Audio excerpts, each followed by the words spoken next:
2026 சட்டமன்ற தொகுதி தேர்தலை முன்னிட்டு நாம் தமிழர் கட்சியினுடைய வேட்பாளர் அறிமுக கூட்டத்திலே பங்கேற்றிருக்கிற குருதி உறவுகள் அனைவருக்கும் வணக்கம்.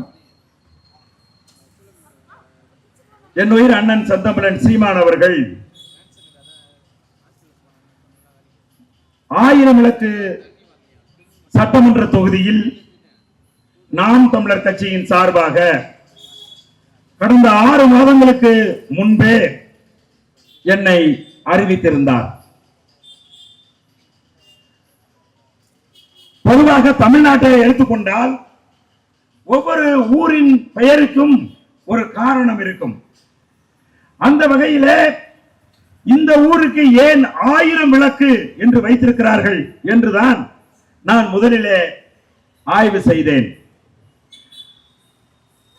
1810 கிட்டத்தட்ட 19ஆம் நூற்றாண்டின் தொடக்கத்தில் இந்த பகுதியிலே ஒரு மசூதியை ஆற்காடு நவாப் குடும்பத்தினர் கட்டியிருக்கிறார்கள். அந்த மசூதிக்கு உள்ளே ஒரு இடம் இருக்கிறது. அசுர் கானா அப்படின்னு ஒரு இடம் இருக்கு.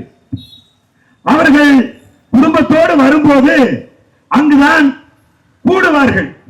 ஆனால் 19ஆம் நூற்றாண்டில் மின்சாரம் வசதிகள் எல்லாம் இல்லாத காரணத்தினால் அந்த குடும்பங்கள் கூடுகின்ற போது அவர்கள் ஷியா முஸ்லிம்ஸ், இஸ்லாமியர்கள், சியாம் பிரிவு இஸ்லாமியர்கள், அவர்கள் கூடுகின்ற போது அந்த இடம் வெளிச்சமாக இருக்க வேண்டும் என்பதற்காக அகல் விளக்குகளை ஏற்றி இருக்கிறார்கள். கிட்டத்தட்ட 1000 அகல் விளக்குகளை ஏற்றி அந்த இடத்தை ஒளிர செய்திருக்கிறார்கள். அது பார்ப்பதற்கு மிக பிரம்மாண்டமாக, மிக அழகாக இருந்திருக்கிறது. ஆகவே இந்த பகுதியில் இருக்கக்கூடிய மக்கள் எல்லாம் திரண்டு சென்று அந்த 1000 விளக்குகளை சுமந்து நிற்கின்ற அந்த மசூதியை பார்த்து ரசித்து இருக்கிறார்கள். அவர்கள் நாளடைவில் அந்த மசூதியை 1000 விளக்கு மசூதி என்று அழைத்திருக்கிறார்கள். அதன் பிறகு மின்சாரம் வந்துவிட்டது. வந்த பிறகும் இந்த பகுதிக்கு 1000 விளக்கு என்று பெயர் நிலைத்திருக்கிறது என்கின்ற செய்தியை நான் அறிந்து பெரும் மகிழ்வு கொண்டேன். அதனாலதான் நேற்று நாங்கள் வேட்புமனு தாக்கல் செய்வதற்காக 1000 விளக்கில் இருந்து எங்கள் அலுவலகத்தில் இருந்து நாங்கள் சென்ற போது எங்கள் கட்சியினுடைய தம்பிகள், நூற்றுக்கணக்கான தம்பிகளை திரட்டி கொண்டு ஒரு 1000 விளக்கின் அடையாளமாக ஒரு சுடரை ஏற்றி பிடித்துக் கொண்டு நாங்கள் ஓடி எங்களுடைய வேட்பு மனுவை தாக்கல் செய்தோம். என் அன்பான உறவுகளை, இந்த தொகுதிக்கு நான் வேட்பாளராக அறிவிக்கப்பட்ட பிறகு இந்த தொகுதியை பலமுறை சுற்றி வந்திருக்கிறேன். இந்த தொகுதியில் இருக்கக்கூடிய எல்லா இடங்களையும் சென்று நான் பார்த்திருக்கிறேன். எத்தனையோ தடவை இங்க வந்து இன்றைக்கு நம்முடைய தமிழகத்தின் முதலமைச்சராக இருக்கக்கூடிய மதிப்புக்குரிய முத்துவேல் கருணாநிதி ஸ்டாலின் அவர்கள் 3 முறை இந்த தொகுதியிலே போட்டியிட்டு இருக்கிறார்கள். 2 முறை வென்றிருக்கிறார். அதே போல அண்ணா திராவிட முன்னேற்ற கழகத்தை சேர்ந்தவர்கள் 2 முறை இந்த தொகுதியிலே வென்றிருக்கிறார்கள். ஆனாலும் இந்த தொகுதிக்கு என்ன சிறப்பு அப்படின்னு கேட்டீங்கன்னா, பெரிய பணக்காரங்களும் இங்கதான் இருக்காங்க, ரொம்ப ஏழையானவர்கள், ரொம்ப மோசமான ஏழையானவர்களும் இங்கதான் இருக்காங்க. இந்த விளிம்பு நிலையில் வாழுகிற இந்த மக்கள் இருக்கிறார்களே, இந்த மக்களினுடைய வாழ்க்கை தரத்தை, அவர்களுக்கு என்ன சிக்கல்கள் இருக்கிறது என்பதை இந்த சட்டமன்ற வேட்பாளராக ஜெயிச்சு வர்றவங்க யாராவது ஒருத்தர் கவலைப்பட்டிருப்பாங்களா அப்படின்னு கேட்டீங்கன்னா இல்ல. ஏன்னா தேர்தலுக்கு தேர்தல் அவர்கள் வருவார்கள், காசு கொடுப்பார்கள், இந்த மக்களை ஏமாற்றி வாக்குகளை விலைக்கு வாங்கி விடலாம் என்கின்ற தைரியம் அவர்கள் இந்த மக்களுக்கு எதுவுமே செய்யவில்லை. குடிசை பகுதியில் வாழுகிறவர்கள் குடிசை வாசிகளாகவே இருக்கிறார்கள். மழை பெய்யுதுன்னா முழங்கால் அளவுக்கு தண்ணி போகுது. இங்க பாத்தீங்க அப்படின்னு சொன்னா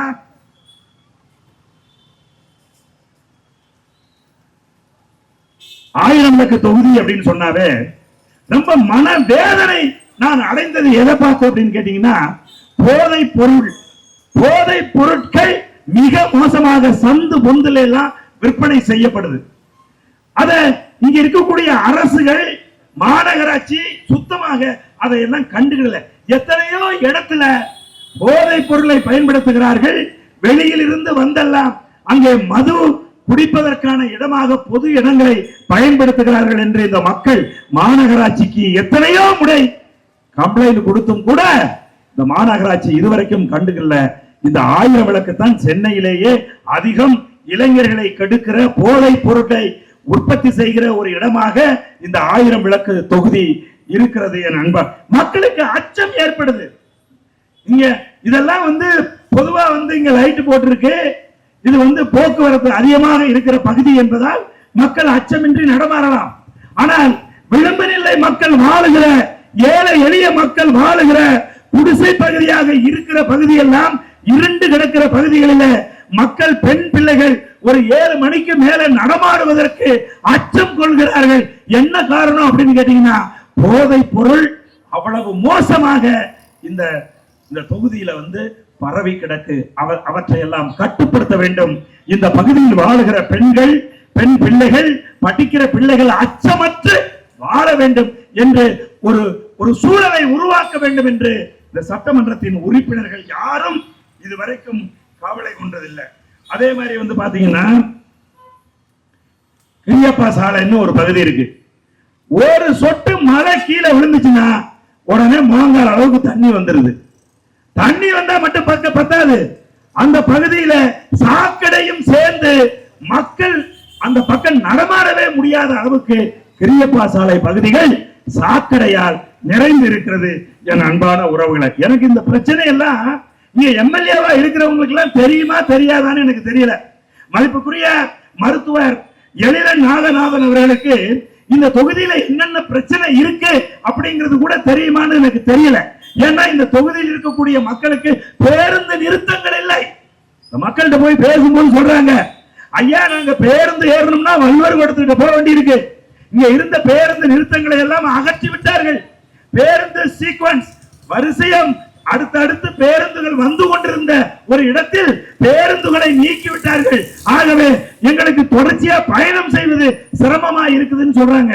இதெல்லாம் யாரு கவனிக்கணும்? இந்த மக்களிடம் வாக்கு கேட்டு வாக்கு வாங்கி சட்டமன்ற உறுப்பினராக இருப்பவர் இந்த மக்களிடம் வந்திருக்க வேண்டும். அவர்களுடைய பிரச்சனை என்ன என்பதை காது கொடுத்து கேட்டிருக்க வேண்டும். அவர்களுக்காக 5 ஆண்டு காலம் உழைச்சிருக்கணும்.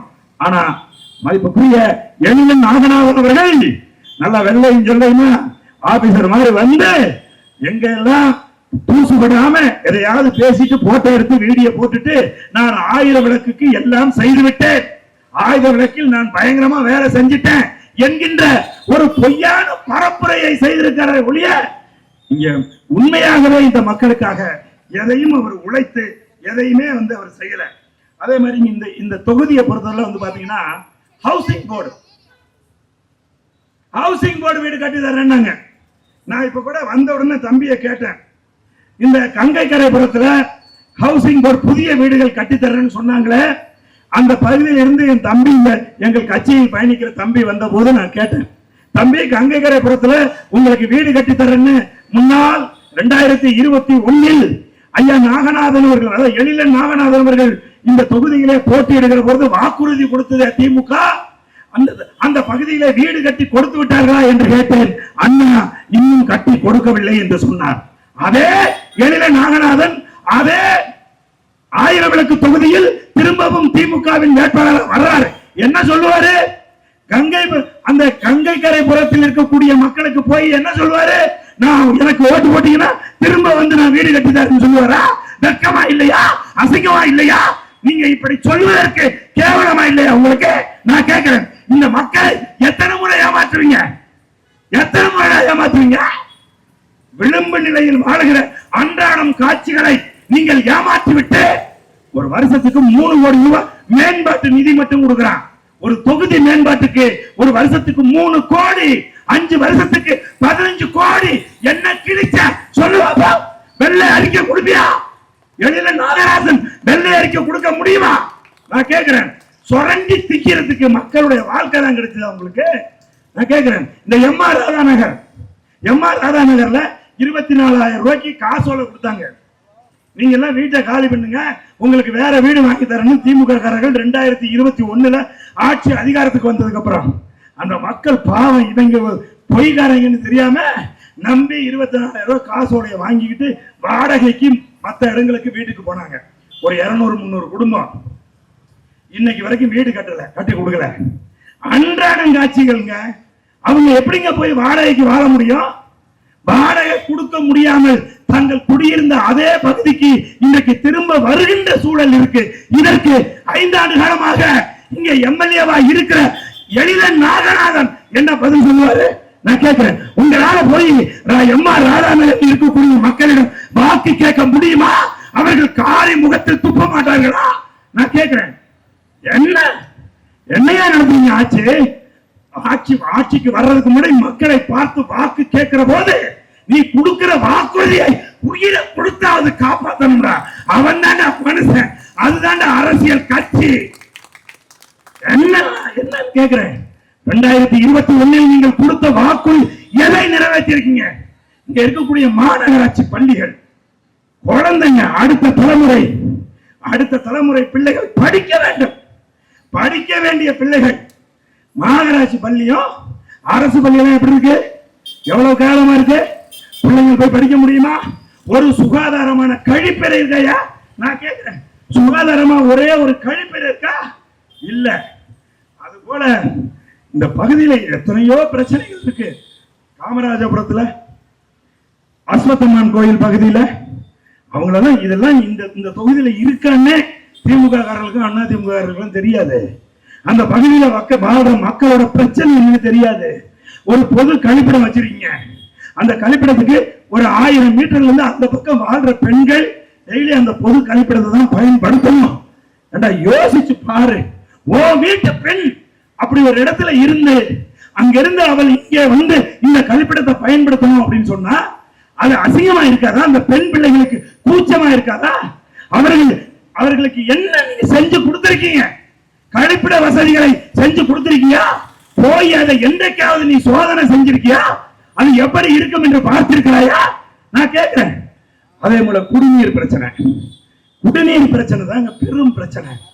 இந்த குடிநீர் பிரச்சனையை தீர்க்கிறதுக்கு அம்மா குடிநீர் திட்டம் கொண்டு வந்தாங்க. இந்த தொகுதியில எங்கேயாவது ஒரு இடத்துல அம்மா குடிநீர் திட்டம் இயங்குதா? என்ன ஆச்சு உங்களுக்கு? எதுக்குடா அதை மூடி போட்டு வச்சிருக்கீங்க? எதுக்கு அதை மூடி போட்டு வச்சிருக்க?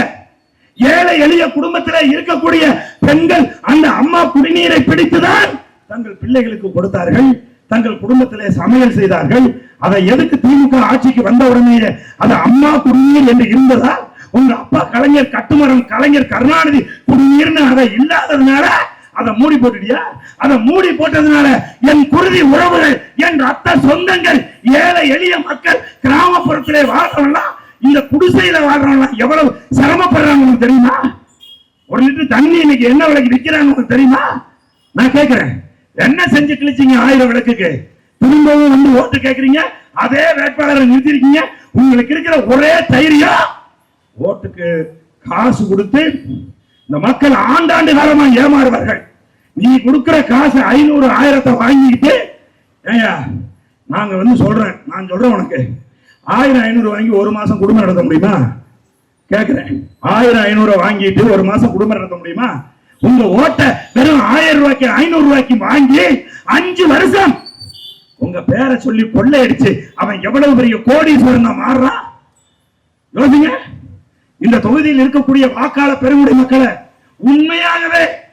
உண்மையாகவே நேர்மையா ஒருத்தன் வந்து உங்களுக்கு அரசியல் செய்யணும் அப்படின்னு சொன்னா நாம் தமிழர் கட்சி உங்களுக்கு வாக்குக்கு காசு கொடுக்க மாட்டோம். ஆனால் ஒண்ணு செய்வோம், நாங்க என்ன செய்யறோம்னு சொல்றோமோ அவற்றை இந்த மக்களுக்கு நாங்கள் செய்து கொடுப்போம்.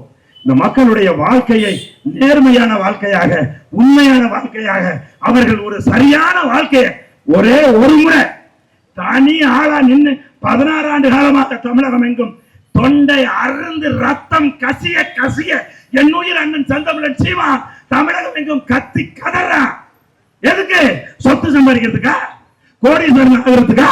இல்ல, எங்க நிலத்தில் இருக்கக்கூடிய என் மக்கள் நல்லா வாழணுங்கிறதுக்காக, என் அடுத்த தலைமுறை பிள்ளைகள் கடன்காரனா இருக்கக்கூடாதுங்கிறதுக்காக இன்னைக்கு உங்க இந்த இடத்துல இருக்கக்கூடிய இந்த அம்மா பூ வைக்கிற அம்மா தலையில 2.5 லட்சம் ரூபாய் கடனை ஐயா கருணாநிதி கட்டுமர கருணாநிதியின் மகன் மு.க. ஸ்டாலின் இன்னைக்கு ஏற்படுத்தி வச்சிருக்கிறார். இருக்கிற ஒவ்வொருத்தர் தலையிலையும் 2.5 லட்சம் ரூபாய் ஏற்றி வச்சுவிட்டு அவர்களை கடன்காரர்களாக மாத்தி விட்டு நீ என்ன சொல்ற, நான் 5000 போட்டேன், நான் 2000 போட்டேன் அப்படின்னு சொல்லி இந்த மக்களை தொடர்ச்சியாக ஏமாற்றிக் கொண்டிருக்கிறார்கள் என் அன்பான உறவுகளை. அதனால நான் அண்ணன் சீமான் அவர்களால் இந்த தொகுதியின் சட்டமன்ற உறுப்பினராக வேட்பாளராக நான் நிறுத்தப்பட்டிருக்கிறேன். எனக்கு உங்களுடைய வாக்குகளை நீங்கள் கொடுத்தால், நீங்கள் உண்மையாகவே நேர்மையாகவே ஒரு சட்டமன்ற உறுப்பினர் எப்படி இருப்பார் என்பதை நீங்கள் அறிய வேண்டும் என்று நீங்கள் விரும்பினார், நாம் தமிழர் கட்சியினுடைய சின்னம், என் உயிர் அண்ணன் செந்தமிழன் சீமானின் சின்னம் விவசாய சின்னம். விவசாய சின்னத்துக்கு வாக்களித்து என்னை உங்களுடைய வேட்பாளராக தேர்ந்தெடுங்கள் என்று கூறி விடைபெறுகிறேன். நாம் தமிழர்.